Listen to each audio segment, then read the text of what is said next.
ఎలా ఉన్నారు? బాగున్నారా అందరూ? ఇక్కడ మీరు గమనిస్తే మనం ఈ చెట్టు కొమ్మ మీద పెరిగే ఫంగస్ని గమనిస్తున్నాము. మీరు చూడవచ్చు, ఇది ఫంగస్ జాతికి చెందినటువంటిది.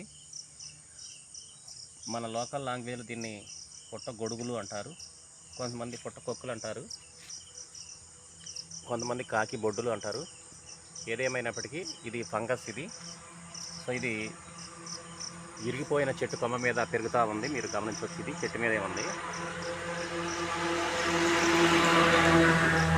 దీన్ని అబ్జర్వ్ చేస్తే ఇది వైట్ కలర్లో ఉంది, అంటే దీంట్లో క్లోరోఫిల్ లేదు. క్లోరోఫిల్ కానీ క్లోరోప్లాస్ట్లు లేవు. అందువల్ల ఇది ఫోటోసింథసిస్ ద్వారా సెల్ఫ్గా ఫుడ్ తయారు చేసుకోలేదు.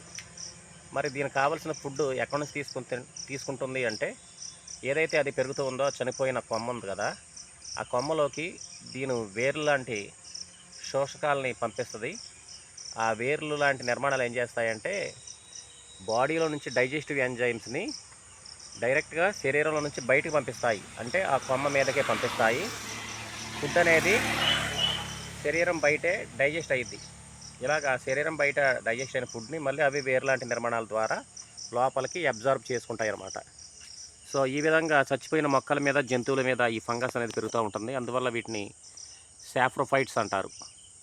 గమనించారా? సో వైట్ కలర్లో ఉంటాయి అన్నమాట. ఇవి సాఫ్రోఫైట్స్ చచ్చిపోయిన మొక్కల్ని, జంతువుల్ని ఆహారంగా తీసుకుంటూ ఉంటాయి.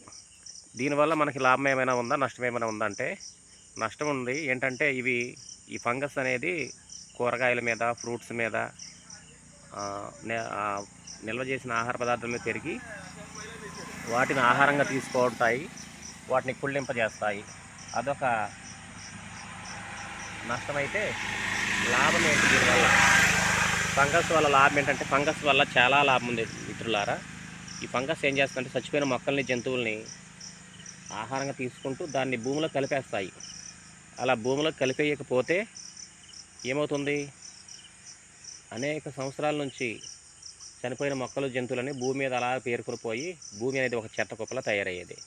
అలా తయారవ్వకుండా ఉండడం కోసం ఇవి ఏం చేస్తాయంటే, వాటిని భూమిలో కలిపేస్తాయి, భూమిని శుభ్రం చేస్తాయి.